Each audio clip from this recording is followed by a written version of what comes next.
Hey everybody, thanks for tuning in. This is Optibotamus with my video review of my newest figure. It's I just picked him up today actually. It was a requested video, so I thought I would do it.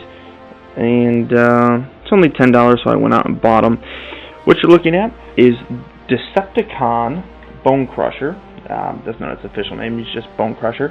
Now, Bonecrusher has caused some controversy, I suppose. A lot of people, first of all, get it confused because, number one, Bonecrusher in the original G1 series, as a lot of people know, was a Constructicon, and the Constructicons formed Devastator, and Devastator's name appeared in the Transformers movie. Now, I saw one guy who did a review of him. I don't know why I watch people's reviews that I don't like. Maybe it's because I want to see how bad they're doing and I want to make sure that I do better than them. But he didn't know what Bonecrusher was. He was like, I don't know if it's a construction vehicle or I don't know. And he gave it a low mark just because he didn't know what it was. If you actually look on the box or the back, whatever. Let me zoom up a little. Here he is in his vehicle mode, and it says right there, he is a Buffalo MPCV. Now, what does that mean? Some people know, some people don't know. But I'm here to pretty much tell you what it is.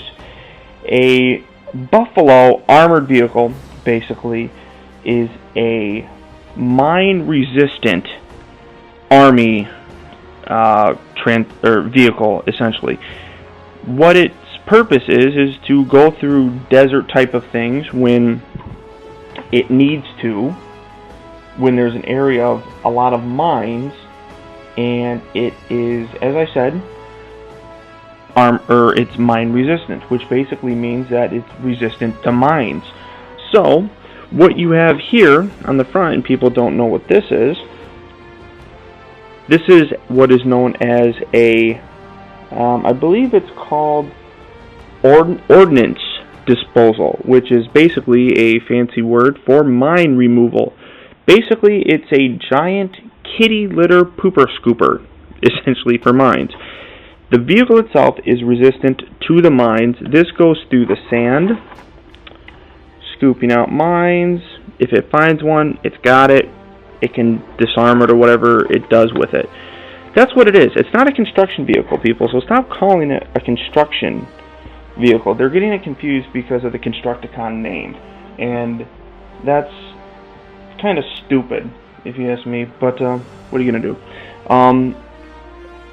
Sorry, the lighting just went down. In terms of the way it looks, it's not too terribly bad. I'm not overly impressed with it. In terms of the scale, his scale is way off. His scale is completely wrong. People have said, "Oh, well, we need to have a Voyager class. We need a leader class." In actuality, the Buffalo vehicle itself is about twice the size of a Humvee. So, just for kind of illustration purposes, I don't know if there's Ratchet.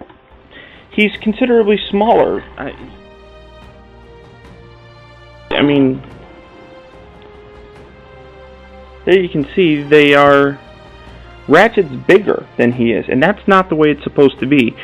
Ratchet should be about half the size of this guy.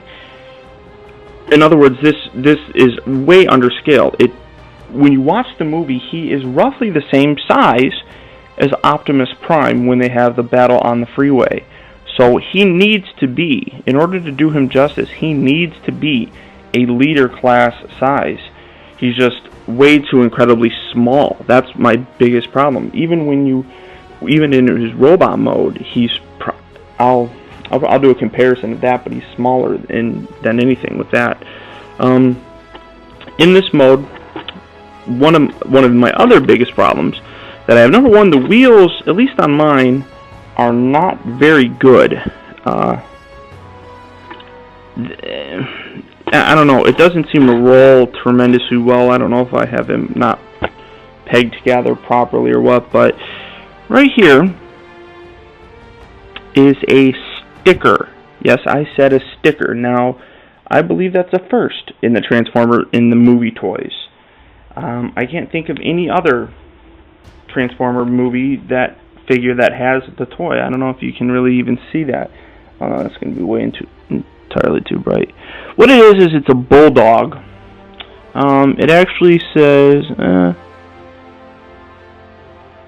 Bonecrusher, I think. Okay, so it says Bonecrusher on the bottom, and it's a bulldog with his teeth being his ordnance disposal scoop, aka pooper scooper. You got a tannish. It's primarily desert color, mostly for desert warfare, I would assume. You have a dark gray, borderline black tire. It really doesn't show up too terribly well, but it is kind of not a black color. You have the windows, which are a sparkly bluish color, not translucent, which doesn't really matter. The windshield also has, I believe these are his turn signals on the side that are painted orangish. You have those on both sides, and that's primarily it for him. He is very detailed. You see the paneling very nicely with this guy. I can't really get in close enough to show you the paneling without, unfortunately, screwing it up. One thing that shows quite nicely, right there on his ordnance disposal arm, is a Decepticon symbol, but it's kind of silverish and it blends in really well with the background paint of this. So overall, it's a good concept. They could have went a lot further with it. I think he deserves. I mean, he was only in the movie for 2 minutes or something, so I can't really complain too terribly much. But he's just way under scale, and I am a stickler for keeping things in scale. So Bonecrusher in his Buffalo mode, as his alternate mode, is gonna suffer. Unfortunately, he's gonna only get about a 5.5.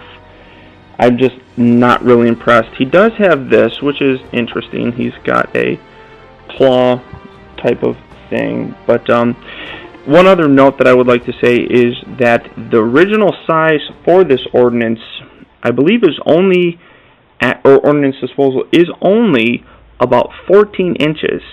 So when the filmmakers saw that, they said that's way too small. Basically, it originally was only one of these. They decided to increase the size of it, just to make it more menacing and scary looking, I suppose. So there is my general description review in part 1 of my deluxe class Decepticon Bonecrusher. In the second video, I'm going to show you how to transform him into his robot mode, and in the third, I'll show you how to transform him back into his Buffalo mode here. So thanks for tuning in. I don't think there's anything else I can really say about him, but stay tuned for the next part.